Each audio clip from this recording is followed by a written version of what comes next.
shots fired. We got multiple people down. Ordering multiple medics. Fear shattering a community. Dayton, the scene of the country's latest mass shooting.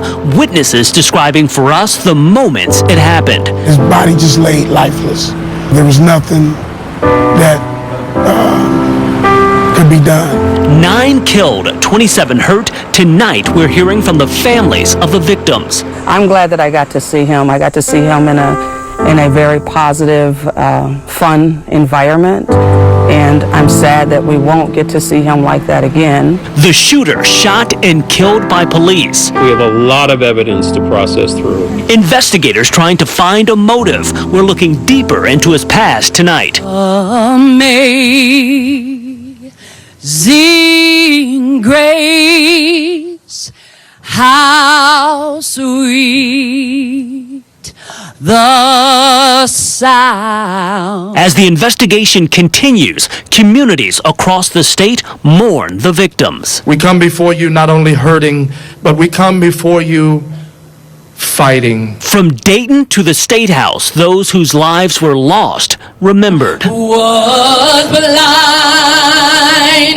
but now I see. We've got a team of reporters covering every angle. ABC 6 News at 11 starts with this breaking news alert.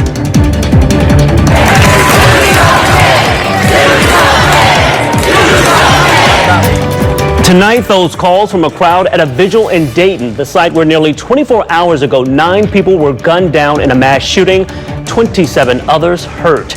And this just into the newsroom, graphic surveillance video shows police shooting that Dayton gunman. Now, we are not going to show his death. Now, you'll see a large group of people rushing into that bar there, and then police arrive on the scene and start shooting. You see the gunman about to run into that bar when he's shot and killed by officers. Again, we are not airing that portion of the video due to its graphic nature. And police say that shooter is 24-year-old Connor Betts. We have every angle of this story covered for you tonight. Let's start with Stacia Niken. She's live in the Oregon District in Dayton.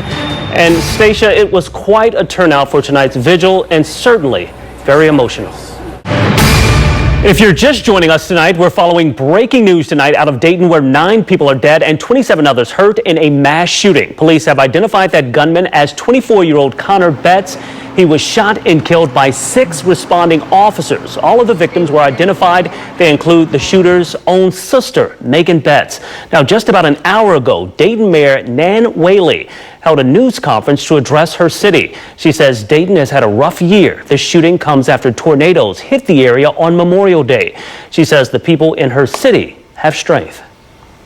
The word I use for Dayton. We do start with breaking news this afternoon. A body found at Alum Creek. Investigators discovering a woman's body buried in a shallow grave. Tom Bosco is live in Delaware County. A family demanding answers. All of it just weeks after a 75-year-old woman died following the Legionnaire's outbreak at Mount Carmel Grove City. Her loved ones are calling on the hospital to make some major changes. Terry Sullivan has a deeper look this morning. The Major League Baseball All-Star Weekend kicking off in Cleveland. And of course, there is plenty to do for the entire family. Cameron Fontana headed on down to the land to check it all out. And the governor tells us that he plans to speak with state lawmakers about this issue this week. Bob? Well, Rodney, is there a chance that the executions that are scheduled for this year will actually happen? Well, Bob, you know, that's a pretty good question. The governor says that this is all under review. So at this point, the quick answer, the easy answer is no. But of course, we'll have to keep up to date with all of this. Those aftershocks continue to unnerve residents in the wake of those 2 large earthquakes that were centered near Ridgecrest, California. Tonight, we have a look at what's next for that community. We do start with the weather tonight. Thunderstorms and flood advisories across central Ohio right now. We're expecting to see lots of wind and rain in some areas. Of course, Rachel is tracking it all for us tonight. A pretty busy night, huh? It wasn't much they could do to help this victim. We're told by witnesses that those Good Samaritans actually jumped in to try to get this this person CPR. They were rushed to a local hospital. Unfortunately, they did not make it. Now, investigators are out here right now trying to piece together this accident and determine exactly what happened and if this driver could possibly be charged or is at fault in this case. All new tonight, we're looking deeper into why an SUV full of kids crashed into a lake on the southeast side of Columbus today. 4 people were hurt, 3 of them kids, and it's not the first time this has happened at this apartment complex. An Ohio company representing the state at the White House is a part of a showcase of American-made products. Airstream has been around for nearly 100 years. Now, the company is headed to the Made in America event happening on the 15th. That it does, Terry. 26 pages in all. It basically says that this operation was a mess right from the start, and now for many of these officers involved, their careers are on the line. Dim lights, booze, and a bad plan. The arrest of porn star and strip club moneymaker Stormy Daniels in July of last year continues to cast a cloud on CPD. Certain people were just doing their jobs. Documents released to 6 on Your Side investigates today, detailing departmental charges raining down on members of the now defunct Vice Unit. Here's a list of those involved. Commander Terry Moore, Lieutenant Ron Kimmerling, Sergeant Scott Soha, and Officers Stephen Rosser and Whitney Lancaster. The charges differing for each officer's involvement in the botched nudie bar takedown. They include spending hundreds of unauthorized department cash and sirens on alcohol, lap dances, and much more. Charges indicating the operation was a mess from the start with no real plan. Officers even saw cocaine being moved at the club and did nothing to stop it. When the final ruling slides down on this investigation, discipline for the 5 could range anywhere between a reprimand to being kicked off the force.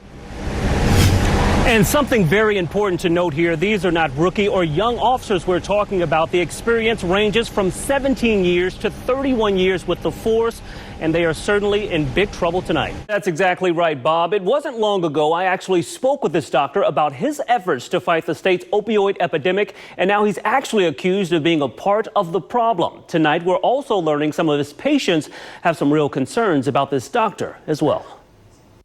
We're being watched, we're being monitored on what type of medications we're writing and how much we're writing and what we're writing them for. This Dr. Kedar Deshpande from an interview back in November of 2017 at the Orthopedic Spine Center in Dublin. At the time, speaking with us about Ohio's battle with addiction. This is a problem in our society. Now, though, the doctor finds himself on the other side of that fight. This 19-count indictment handed down by the Southern District of Ohio, detailing serious accusations, from healthcare fraud to illegal pill pushing of substances like oxycodone, hydrocodone, and even morphine.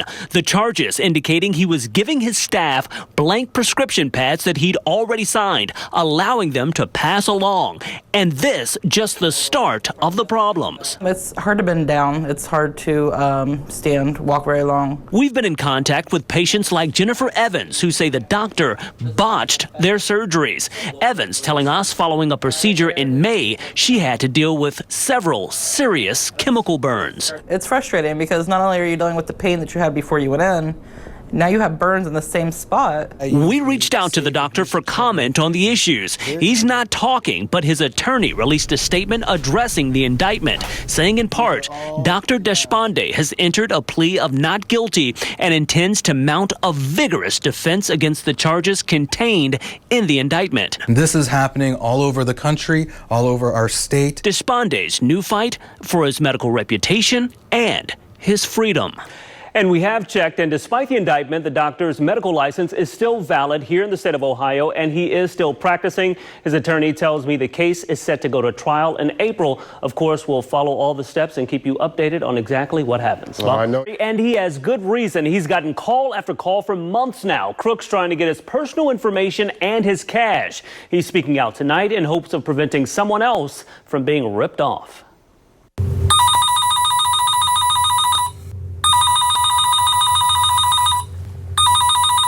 It's very frustrating, you know. Christopher Irwin at his wit's end. I think they ought to be put in prison. I mean, that's what they are. They're criminals. It's a constant day after day. Hello. No, I'm not interested. Scammers calling his line, claiming issues with his credit card account, trying to get cash and his personal info. He's contacted the company directly. They tell him it's a ripoff. I was getting at least 2 a day for 6 months. He's certainly not alone. Thousands across the country victimized on a daily. The FCC offering useful tips to avoid unwanted calls. Don't answer calls from unknown numbers. Never give away any personal information. And if the caller says they represent a company, hang up and call the business directly. It's really funny because they would try to disguise their voices. Irwin certainly plans to take that info to heart, and he has words for those scammers tonight. Stop calling me, you know. I'm not going to do this. Quit bothering me, you know. Click. Now, there is another option to avoid these calls. You can contact your phone company directly about any call blocking tools that they may have. Reporting live in studio tonight, Rodney Dunigan, 6 on your side.